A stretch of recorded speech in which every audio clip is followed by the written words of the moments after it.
master's titled Long-term Landscape Changes in Vegetation Structure, with a specific focus on fire as a wetland management tool. Wetlands are described as biological supermarkets because they're so rich in biodiversity, and also kidneys of the landscape with regards to their role and function. This is because, just like our kidneys, wetlands also play essential regulatory roles in the landscape, such as water purification, sediment removal, flood mitigation, and also the maintenance of base flow in rivers. The transformation, therefore, of these essential ecosystems has complex effects on the surrounding ecosystems, and this has led to an increased recognition of the importance of wetlands and also their management. The diagram below is adapted from Bond and Kelly, and what it basically says is most grasslands on Earth have the climate potential to become forests, but what keeps them grasslands are consumer controls such as fire. And this is especially important in areas with high plant moisture availability. And this is in the crux of this study as we try and determine whether this is true as well for wetlands. The aim of this study, therefore, is to investigate landscape changes in vegetation structure in Namibia, South Africa, between 1937 and 2009, with a focus on fire as a wetland management tool. My objectives are to compare long-term changes in vegetation structure using remote sensing and relate this back to the fire history to create a fire and disturbance history of the Namibia wetlands, and also to compare different fire regimes in the successful management of the invasion of woody species into the wetlands, and lastly to influence management decisions regarding the appropriate use of fire on these wetlands. Namibia, for those who do not know, is about 20 kilometers north of Richards Bay, and it is largely afforested with timber plantation and mostly the eucalyptus species, and has a network of wetlands in between. It is roughly 2,242 hectares in area, and these wetlands within the study site support a rich diversity of herbaceous plant species, which includes the only known wild population of the critically endangered Nafophia, pictured there on the top left corner. The reason why we chose this study site is because this habitat for this little flower is undergoing the succession where you start to see fern and tree species invading what used to be herbaceous wetlands, and over time these wetlands become this forest, which is mainly comprised of Macaranga natalensis and this fern. The fern in this image is actually it grows up until about yay high under the trees. And to perform this analysis, multi-temporal area images were acquired. We had images from 1937, 1970, and 2009. These don't contain any special reference information, thus require the process of projection to a coordinate system and geotification to remove any geometric distortions in the imagery. Once this was done, we identified the major land cover classes within this area. These were grassland, herbaceous wetlands, indigenous forest, settlement, plantation, and also a herbaceous and fern mix, which is what I showed you in the middle picture, and also herbaceous species, ferns, and trees. Once this was done, we then digitized all the land cover classes and created the land cover maps you see on the screen.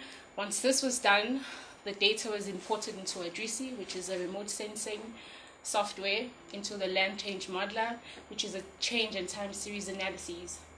And we also required fire history. This was done by interviewing foresters. The fire history record within plantations is really sketchy, especially for their open areas. Hence the need to actually interview past and present foresters. The results of this analysis are these maps, which are mapped areas of change. So it maps areas which change from one land cover class to the next. I'm not going to go into great detail with these. I'm just going to point out the major changes within the landscape. And between 1937 and 1970, the most change that occurred was the change from grassland to plantation, and this is characterized by the light orange color on the map, and also the change from herbaceous wetlands to plantations, characterized by the darker orange on the map, and the areas of white are the areas of no change. Excuse me.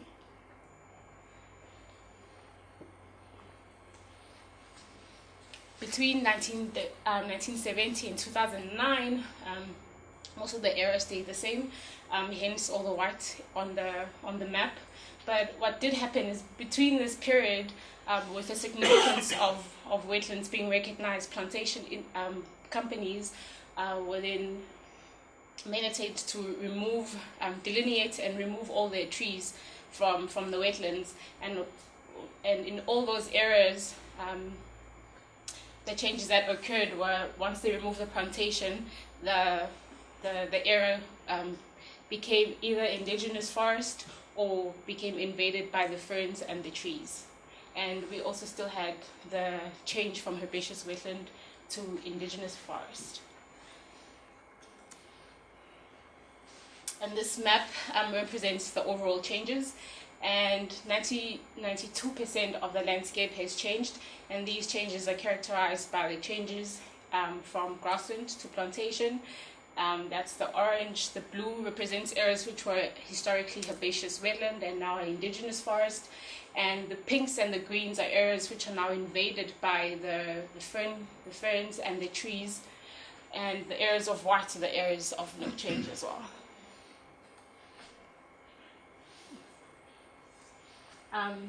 These are graphs representing what I've said in the maps.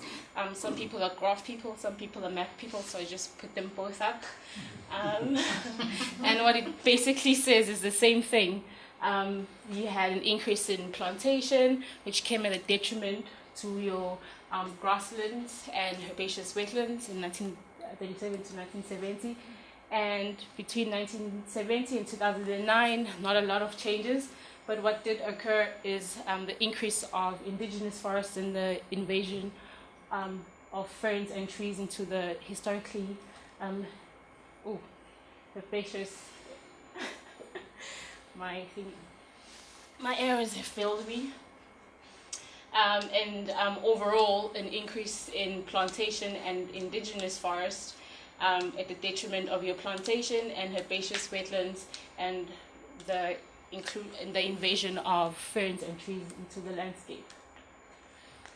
Once this analysis was done and we now had a contextual understanding of the landscape and all the changes, we then selected a sample of wetlands to compare the different fire regimes. And if you look at this, these three images, they roughly resemble the images that I had presented earlier, showing the succession within the study site.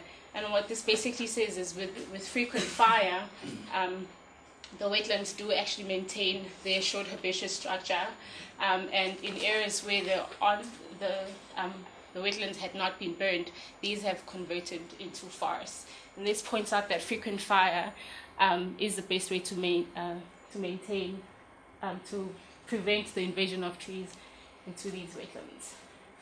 And to conclude, we've definitely seen a change in this landscape where we've moved from a mainly short herbaceous vegetation structure to a mainly wooded landscape which has a lot of trees. And the areas, I'm not going to point, I'm too nervous, you're not going to realize me.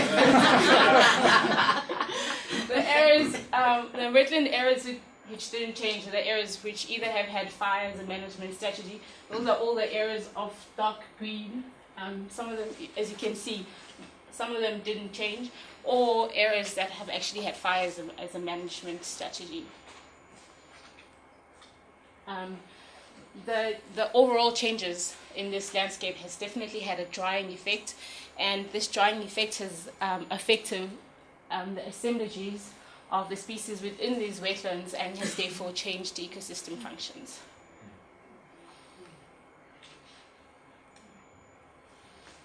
Land use change linked with fire suppression is hypothesized to be the main cause of the shift in the system, relating the significance of fire in it. Remote sensing is an efficient tool to monitor land use changes and also provide insights as to the causes of these changes.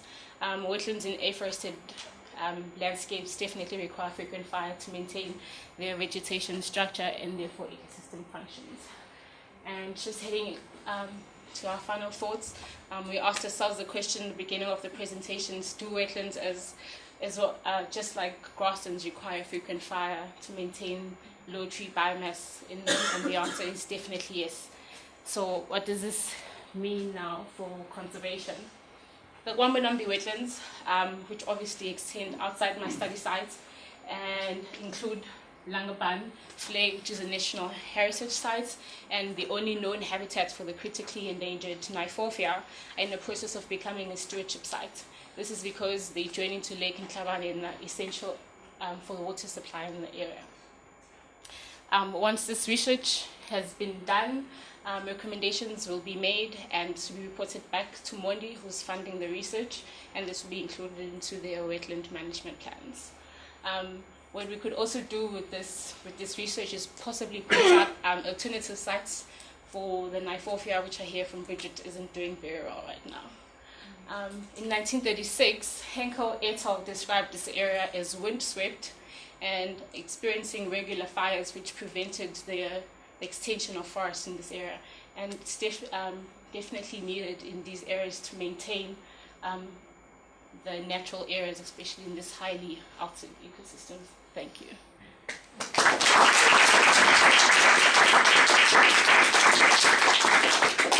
Thank you very much. She gave us the 5 minutes. So we have enough time for questions to Linda. Yes. Judges, thanks for a great presentation. I'm just wondering if you looked at or thought about the fire and grazing. So grazing's also obviously been removed from the system. Would that have had a similar impact, and is there an